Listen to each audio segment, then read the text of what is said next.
Hi, good afternoon. As she said, my name is Josh Nikle.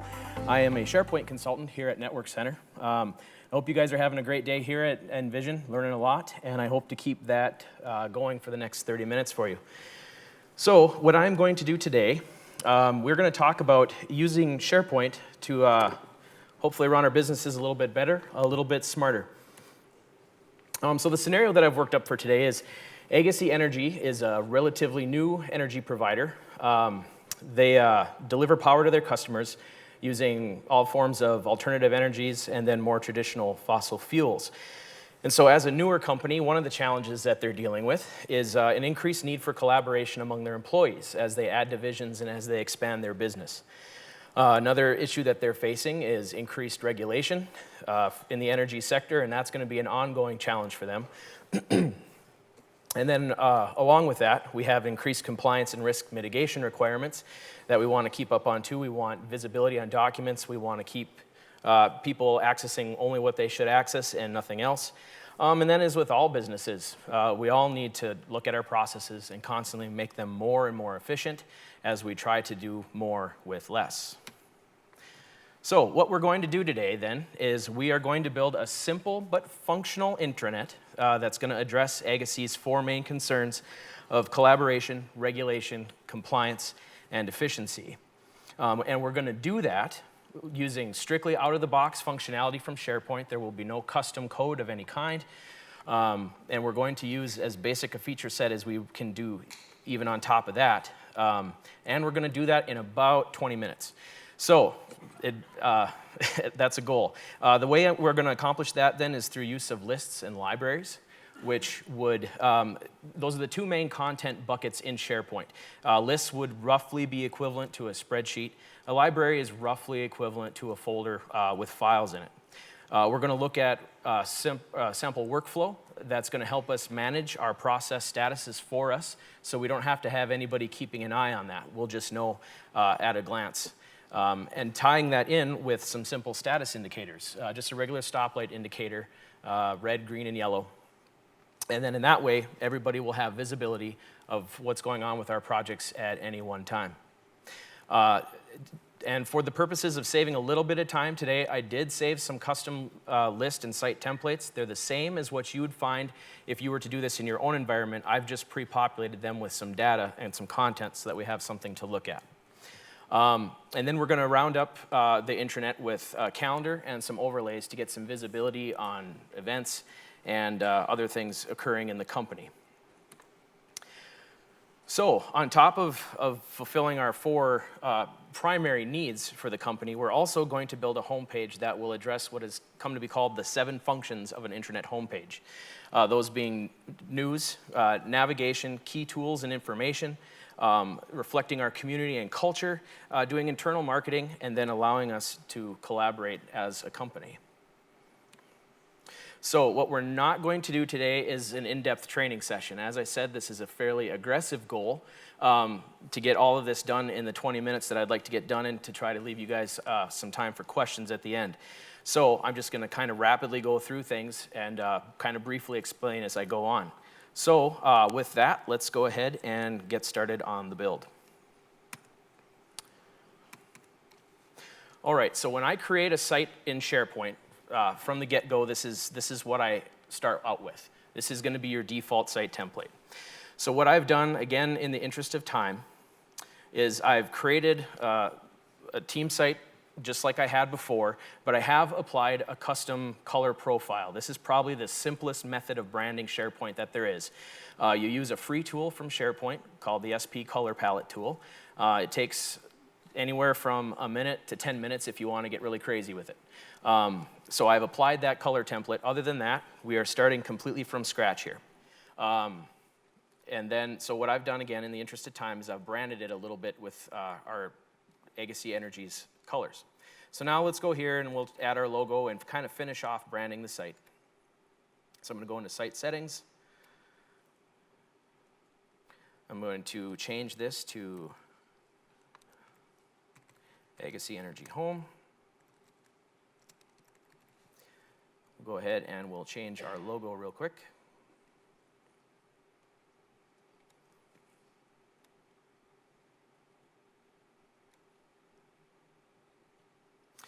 And so now from here, we've sort of got a place to launch. So the next thing I'm going to do here is go ahead and we're going to clean up some of this because we're not going to really use any of this for our custom homepage. So I'm going to get rid of that. And then also, as we're going to be packing quite a few things on here, oops, excuse me. So we're going to be packing quite a few things on here. I'm going to go ahead and change the layout in here as well.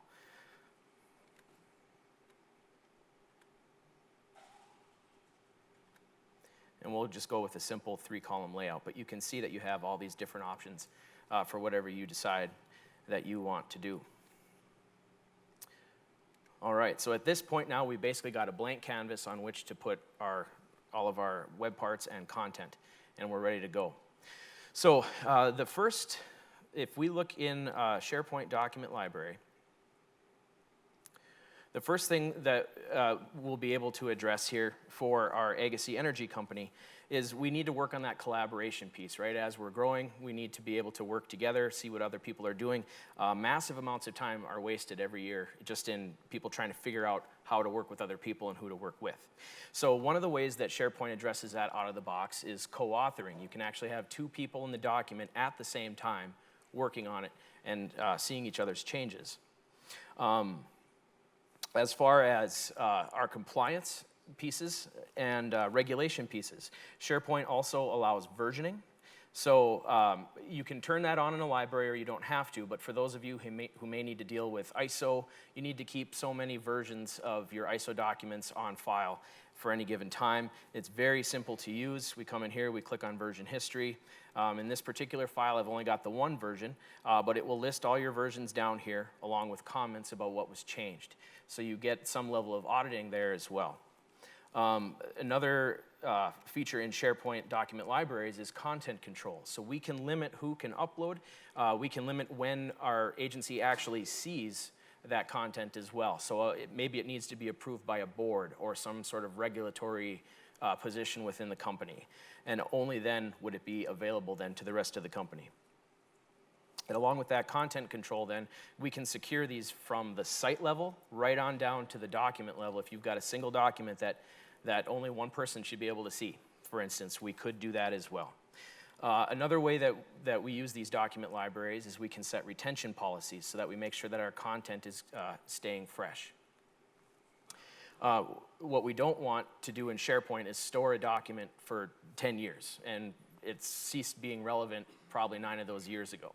And so with SharePoint, we can have things that will either automatically delete those for us, maybe they prompt us to say, hey, this document hasn't been used in quite a while, what should we do with it?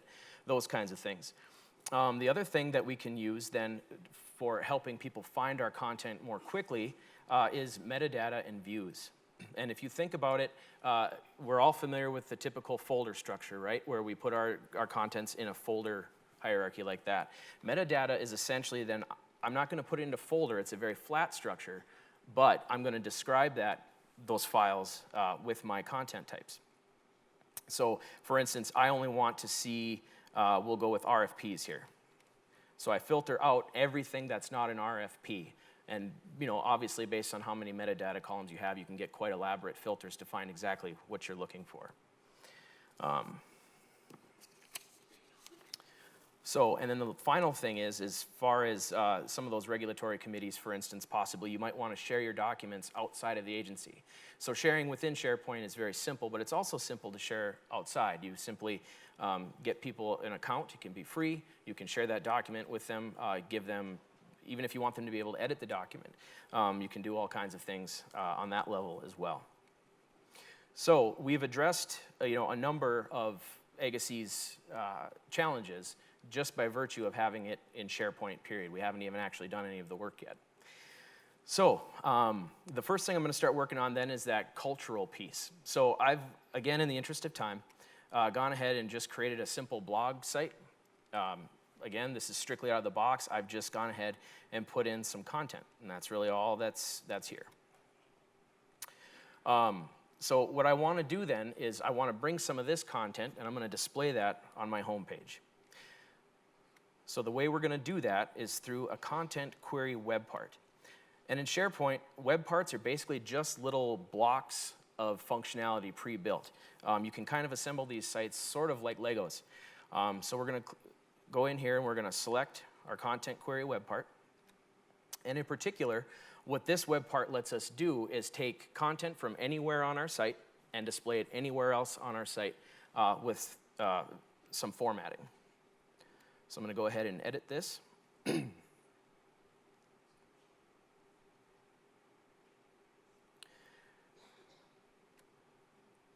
we're just going to point it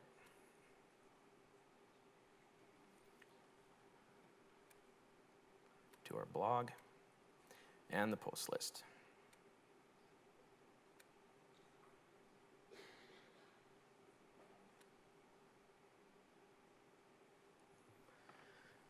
And now SharePoint's smart enough to know that it's posts that I've put in, so it'll actually set some defaults for me in this web part. So I only want to see the top 3, so I'll change that. I like the image on the left with a thumbnail. In my post list, I added a column called featured image that just stores a link to a thumbnail. And then I also added a summary field so that I can get a little blurb about my post. And I'm just going to call this latest blogs. And we'll click apply. And we'll click OK. So now when I go to save my page, you'll see that with no code, I have now set up a blog, and I have now brought the 3 most recent blog posts right into my homepage for my users to see when they come into to the site. The next thing we're going to do is we'll create some company news. And this will take care of that internal marketing piece and news. So again, in the interest of time, I've pre-populated some lists. So I will add those instead of using the standard default ones. So we'll just quick add a company news list here.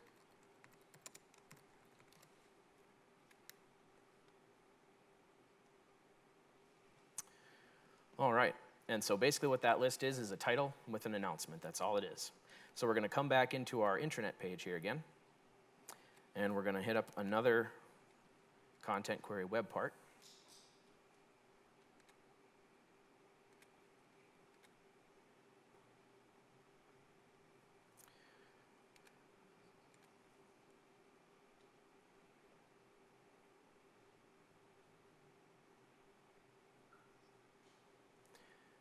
And we'll change our query like we did the other one to our company news list.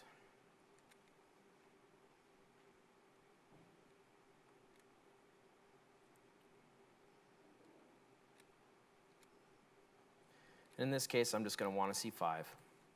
I don't have an image, so I'm going to change this to title and description. I'll leave the title as it is, and I'm just going to use the body field that the list created for me when I created it to pop that in. Oop. And I need to change the title.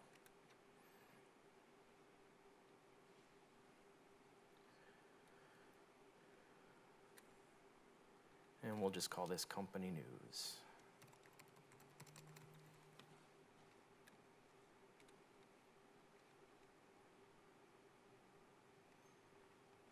All right, so at this point now we've brought in some blog posts. We've got company news set up.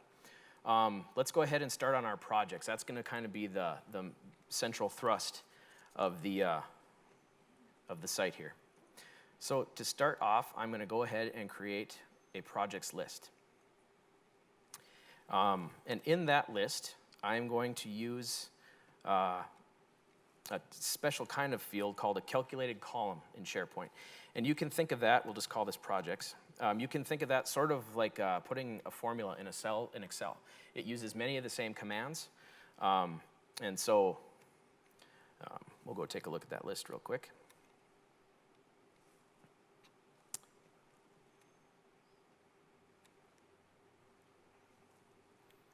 So we can come in here and see. These will look very familiar for those of you who have used formulas in Excel. So here I'm just using this, for instance, to generate a hyperlink. You can use text fields, any sort of math, any sort of thing you want. But it's a great no-code solution to add a lot of functionality to a SharePoint list. So let's go ahead and add this to our home page.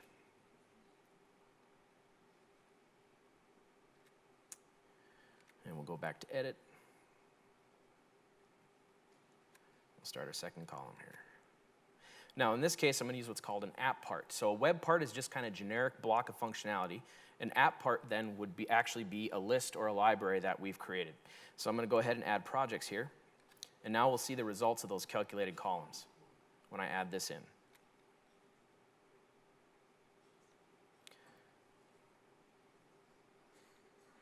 So right now, I've got a fairly simple dashboard. I've got some status indicators here.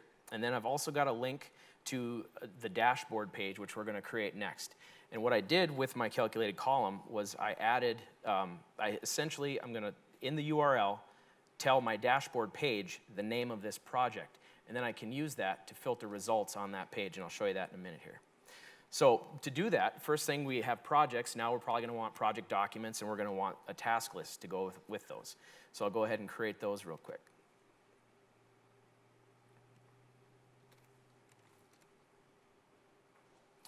So here's project documents. We'll just call it project docs.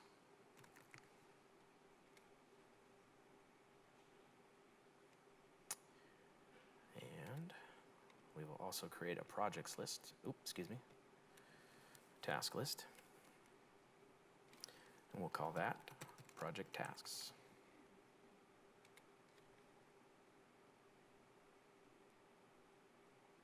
So at this point, we've got a general list to manage what our projects are.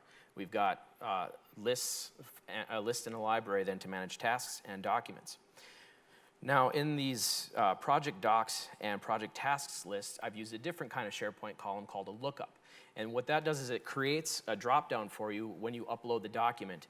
And I'm going to point it to this projects list so that as I upload documents now, I can assign them to a project. Or as I create a task, I can assign them or associate them with a specific project. And that'll make a lot more sense here in just a second. So while I'm in here now, I'm going to go into Site Pages, and we'll go ahead and create that dashboard page. So I'm just going to create a new page. Again, you can see how simple this is, no code or anything else. And we'll quick create this page.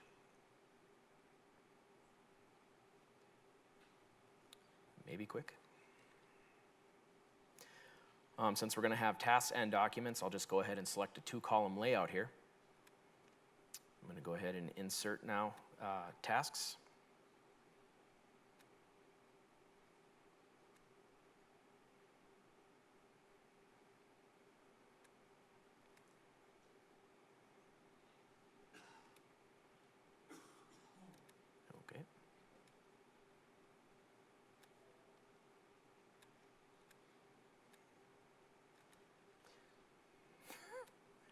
Promise, I'm going to insert tasks.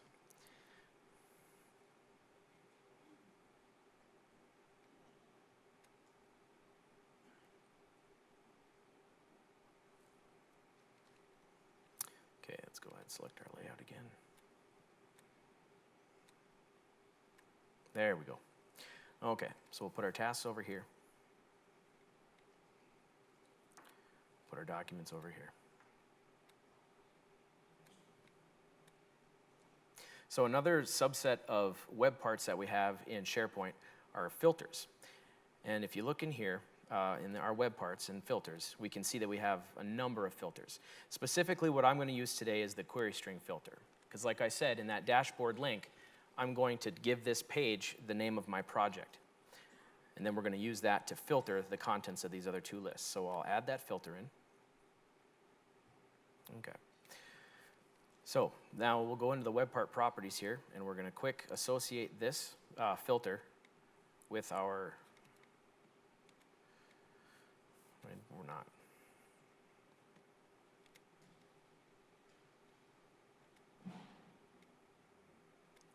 All right. We're running low on time here, so I'm just going to do it this way.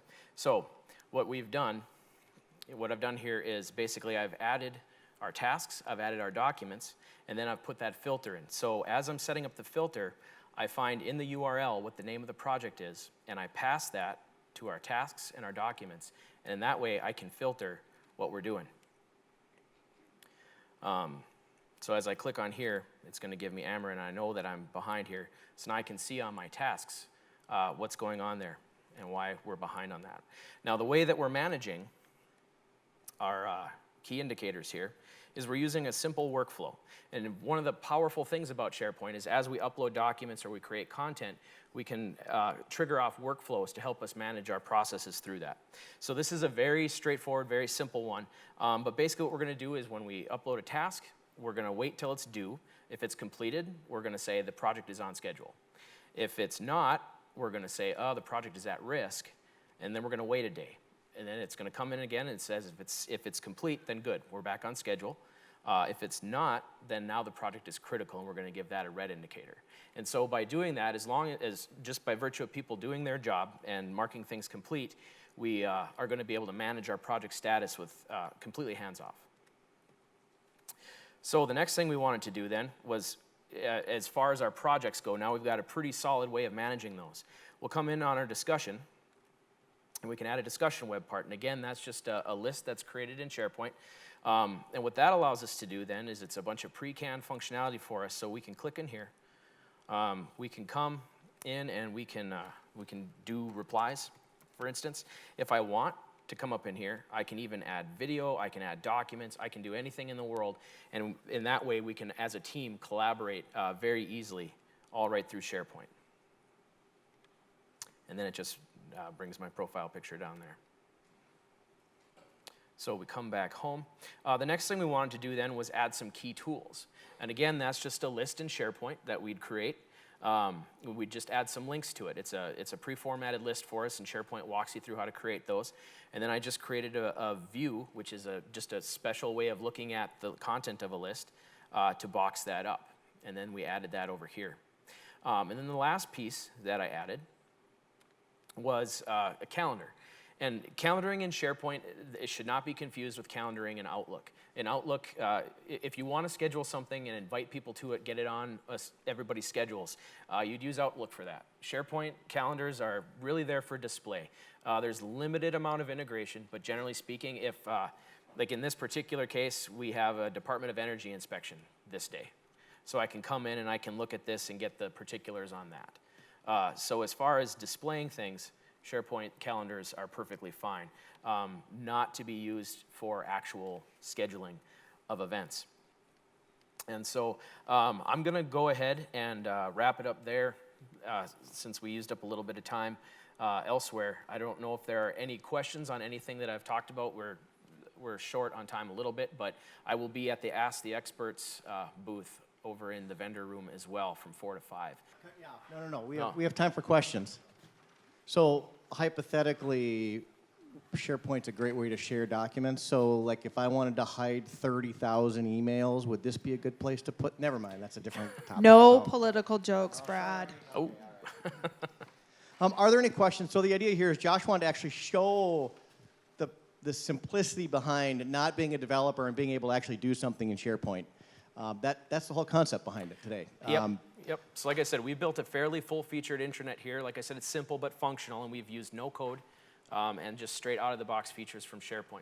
How many people out here actually have SharePoint implemented at their business? Okay, and how many people are using it in what they would call an in-depth solution? Okay, so it's very basic. Okay, we got one person saying it's a little complicated. Josh, top 3 reasons people look to SharePoint. Top 3. Top 3. Easy. Number one, that collaboration piece is huge, especially as things grow. The document management, so no longer sending emails out with attachments to 15 people. You never know what the most recent document is. Those kinds of issues. And then also getting rid of file shares and all the problems related with trying to store things in folders. And then one more quick little segue here as we prepare the stage for Corey and 365. Tell me 365 SharePoint on-prem. Just give me the quick lowdown as to what's happening with Microsoft and what I can do if I have 365 SharePoint and don't. Sure. 365 Microsoft is pushing their cloud-first strategy very heavily. So when you have SharePoint Online, you're going to get features before you'll get them on SharePoint on-prem installations. They're changing some of the licensing model for SharePoint with on-prem as well. They're dropping Foundation, for instance, in 2016. They're pushing people towards the cloud. You have more control over your SharePoint environment, but you also have you need to have IT staff that knows how to manage that versus SharePoint Online is all set up for you. And then if you need to share with external people or you have a lot of external workforce, I would definitely go with SharePoint Online. They handle all that, the stuff you used to have to handle with a VPN, all that's handled for you beautifully over the web. So. Thank you very much. And just, we probably didn't properly introduce Josh, but he's the person that our sales team comes in and says, hey, I just sold SharePoint, go make it happen. And then he gets to clean up the mess. So if you have some really good challenges for him, go meet him at the Ask an Expert, especially with a cocktail, and say, hey, Brad told me SharePoint could do this. And then it'll be a great conversation. Cocktails for me? Cocktails for you, too. Yeah. All right, thank you, Josh. Round of applause for Josh. Thank you.